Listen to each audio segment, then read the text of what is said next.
Hello student, welcome to प्रिपरेशनपुर। आपके अपने चैनल प्रिपरेशनपुर में स्वागत है। आज हम पढ़ेंगे जनरल साइंस समान विज्ञान पार्ट 26। आज ये क्वेश्चन नंबर 1 देख लेते हैं। हिरन के सींग किसके बने होते हैं? What are dear arms made of? तो हड्डी से बने होते हैं। ऑप्शन नंबर बी सही है। आज इनसे रिलेटेड जितने भी जानकारी है उनको भी देख लेते हैं। हिरन के सींग स्थायी नहीं होते, ये केवल हड्डी के ठोस टिश्यू होते हैं जिनका शाखाओं वाला ढांचा होता है, जो हर साल क्या होते हैं, गिरते और नए निकलते रहते हैं। हिरन के सींग प्रजनन काल के दौरान क्या होते हैं, गिर जाते हैं और फिर से उगने की प्रक्रिया प्रारंभ होने लगती है। सही आकार के सींग बनने में कितना महीना लगता है? 8 महीने लगते हैं। सींग पर खाल या मखमल समूचे वर्ष क्या करता है? सींग की रक्षा करता है। पतझड़ में धूप के कम होने से पशुओं में टेस्टोस्टेरोन का उत्पादन कम हो जाता है, इसलिए सींग की रक्त आपूर्ति क्या होती है, रुक जाती है। मखमल सूखने लगता है तथा नर्म हो जाता है, जिसके कारण सींग गिर जाता है। जन्म के दूसरे वर्ष में ही नर हिरन के सींग विकसित होने लगते हैं। हिरन के सींग का आकार शक्ति, पोषण तथा रोशनी पर निर्भर करता है, न कि उनकी आयु पर। अगर पर्याप्त मात्रा में हिरन को हरे पौधे, बेरी, अनाज तथा वनस्पति खाएं तो वह काफी बड़े हो सकते हैं। इन्हीं सींगों के लिए मनुष्य आजकल क्या करते हैं, हिरन का शिकार करते हैं, जिसका उपयोग वो क्या करते हैं, अनुष्ठान, सजावट तथा दवाओं के लिए करते हैं। इससे रिलेटिव इतनी जानकारी दोस्तों आगे देख लेते हैं। आइए देख लेते हैं क्वेश्चन नंबर 2। गेंडे का सींग किससे बना होता है? What is rhinoceros horn made of? तो कैरोटीन से बना होता है। ऑप्शन नंबर ए सही है। इससे रिलेटेड जितनी भी जानकारी है उनको भी देख लेते हैं। गेंडे का सींग कैरोटीन यानी मजबूत बालों के गुच्छे से बना होता है। मनुष्य के नाखून भी कैरोटीन से क्या होते हैं, बने होते हैं, जबकि 12 सींगे का सींग हड्डी से बना होता है, जो हर साल गिरते और नए निकलते रहते हैं। गेंडे के थूथन पर जो सींग होता है वो एक बार टूट भी जाए तो क्या होता है, दोबारा निकल आता है। भारत में पाए जाने वाले गेंडे का एक सींग होता है, जबकि सफेद, काले और सुमात्रन गेंडे के 2 सींग होते हैं। अभी तक सबसे बड़े सींग की लंबाई 4 फुट 9 इंच मापी गई है। गेंडे अपने सींग के कारण ही शिकार होने से संकटग्रस्त हो रहे हैं। दरअसल गेंडे की सींग की कीमत बाजार में क्या होती है, सोने और हीरे से भी ज्यादा होती है। गेंडे की 5 जातियों में 2 जातियां अफ्रीका सार्थक में तथा 3 दक्षिण एशिया में क्या होती हैं, मिलती हैं। जन्म के समय गेंडे के बच्चे के थूथन पर सींग नहीं आता। जैसे जैसे उसकी उम्र क्या होती है, बढ़ती जाती है, सींग भी बड़ा होता जाता है। भारतीय गेंडे की औसत आयु कितनी होती है, 100 साल होती है। गेंडे के बारे में क्या मजेदार तथ्य है कि शिकारी के गोली मारने पर दूसरे जानवरों की तरह टांगे फैलाकर नहीं पड़ा रहता, बल्कि क्या वह सीधे बैठकर ही क्या होता है, मर जाता है, जैसे कि वह सो रहा हो।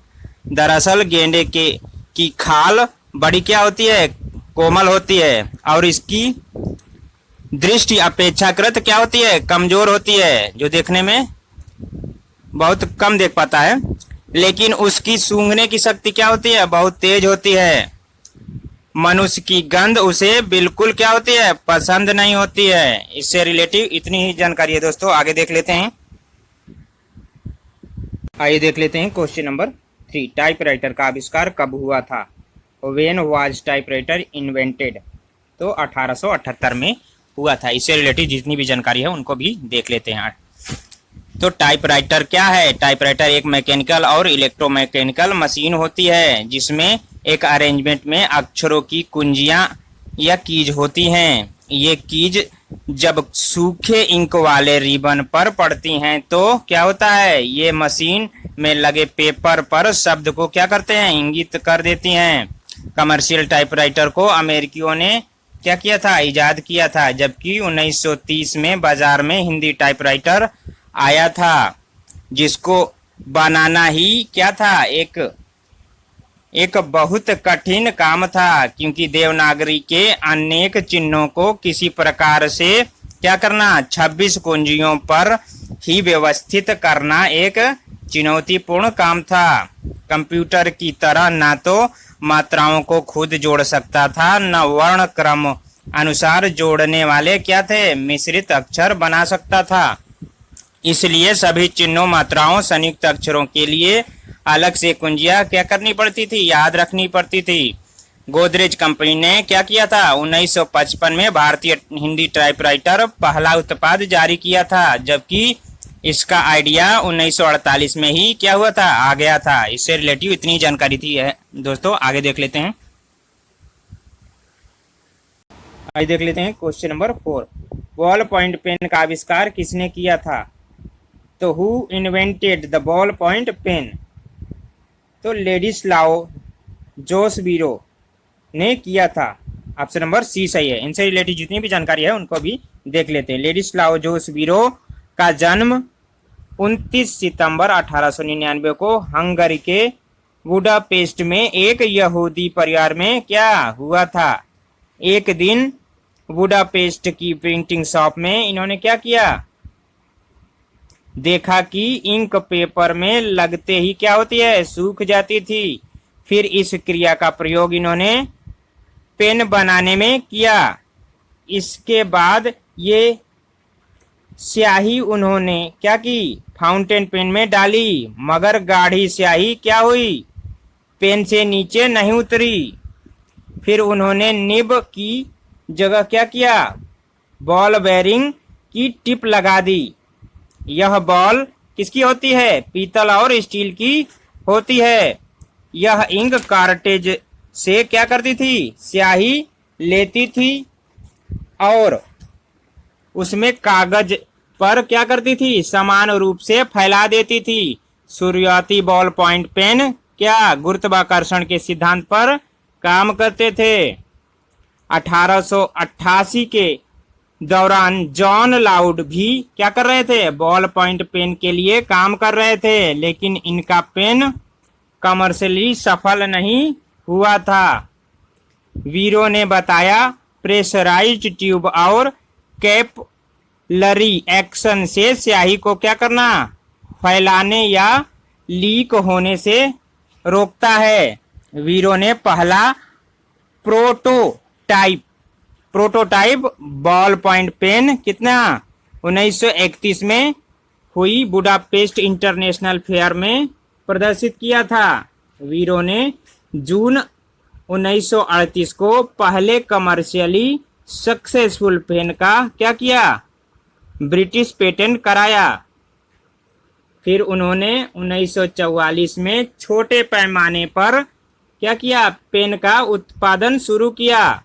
आज के समय में भी कई देशों में बॉल पॉइंट पेन को वीरो के नाम से क्या जाना जाता है। इनसे रिलेटिव इतनी ही जानकारी थी दोस्तों। आगे देख लेते हैं, आइए देख लेते हैं क्वेश्चन नंबर 5। प्रकाश संश्लेषण का अंतिम उत्पाद क्या होता है, what is the end product of photosynthesis, तो कार्बोहाइड्रेट्स। अब इससे रिलेटिव जितनी भी जानकारी है उनको भी देख लेते हैं। जैसा कि हम जानते हैं कि जीवों को भोजन और हवा देने वाले पौधों को जीवित रहने के लिए भोजन की आवश्यकता क्या होती है। पौधे भी अपना भोजन क्या करते हैं, खुद बनाते और भोजन करते हैं। इस विधि को प्रकाश संश्लेषण या फोटोसिंथेसिस कहा जाता है। सरल शब्दों में कहें तो पेड़ पौधों द्वारा प्रकाश की उपस्थिति में भोजन बनाने की विधि को क्या कहते हैं, प्रकाश संश्लेषण कहते हैं। ये पेड़ पौधों में क्या होती है क्रिया, जो कि इनका मुख्य घटक पत्तियों में उपस्थित पर्णहरित और पादप यानी वनस्पति विज्ञान की भाषा में सजीव कोशिकाओं के द्वारा प्रकाश शीय ऊर्जा लाइट एनर्जी को क्या करता है, रासायनिक ऊर्जा केमिकल एनर्जी में परिवर्तित करने की क्रिया को क्या कहते हैं, प्रकाश संश्लेषण कहा जाता है। प्रकाश संश्लेषण में पौधे अपने क्या हरे रंग वाले अंगों जैसे पत्ती द्वारा सूर्य के प्रकाश की उपस्थिति में वायु से क्या करते हैं, कार्बन डाइऑक्साइड तथा भूमि से जल लेकर जटिल कार्बन खाद्य पदार्थों जैसे कार्बोहाइड्रेट्स का निर्माण करते हैं। साथ ही क्या करते हैं, साथ ही वे ऑक्सीजन गैस बाहर निकालते हैं। इससे रिलेटिव इतनी ही जानकारी थी दोस्तों। आगे देख लेते हैं, आइए देख लेते हैं क्वेश्चन नंबर 6। एलपीजी में कौन सी गैस होती है, which gas is in LPG. तो प्रोपेन और ब्यूटेन, ऑप्शन नंबर बी सही है। इनसे रिलेटिव जितनी भी जानकारी है उनको भी देख लेते हैं। एलपीजी को लिक्विफाइड पेट्रोलियम गैस कहते हैं। तो लिक्विफाइड पेट्रोलियम गैस का कैलोरीफिक मान 94 mg/mq होता है। एलपीजी यानी घरेलू गैस के बगैर आज जीवन की कल्पना भी संभव नहीं लगती। एलपीजी मूल रूप से क्या कई हाइड्रोकार्बन गैस का मिश्रण है। यह घर में खाना पकाने, गर्म करने वाले उपकरणों एवं कुछ वाहनों में ईंधन के रूप में प्रयुक्त होता है। एलपीजी में मुख्यतः प्रोपेन और ब्यूटेन गैस होती है। यह पेट्रोलियम रिफाइनिंग या तरल पदार्थ प्राकृतिक गैस से क्या तैयार की जाती है। यह अधिकतर फॉसिलियस फ्यूल स्रोतों से क्या होती है, बनी होती है। 1910 में सबसे पहले इसका उत्पादन डॉक्टर वाल्टर स्नेलिंग ने किया था। 1912 में सबसे पहले व्यावसायिक तौर पर इसका उत्पादन होना क्या हुआ था, शुरू हुआ था। एलपीजी गैस गंध विहीन होती है, यानी इसमें से किसी तरह की क्या महक नहीं आती, लेकिन सिलेंडर में रिसाव होने पर किसी बड़ी दुर्घटना को टाला जा सके इसके लिए क्या किया जाता है, इसके लिए इसमें एथाइल मार्कैप्टेन नामक गैस मिलाई जाती है जो गंध देती है। इससे रिलेटेड इतनी जानकारी है दोस्तों। आगे देख लेते हैं, आइए देख लेते हैं क्वेश्चन नंबर 7। अधात्विक खनिज कौन सा है। तो what is non metallic mineral. तो अभ्रक, ऑप्शन नंबर बी सही है। इससे रिलेटेड जितनी भी जानकारी है उनको भी देख लेते हैं। अधात्विक खनिज ऐसे खनिज होते हैं जिनमें धातु का अंश क्या नहीं होता। उदाहरण के तौर पर अधात्विक खनिज में अभ्रक, लवण, पोटास, सल्फर, ग्रेनाइट, चूना पत्थर, संगमरमर, बलुआ पत्थर आदि क्या शामिल हैं। भारत अभ्रक का सबसे बड़ा उत्पादक है।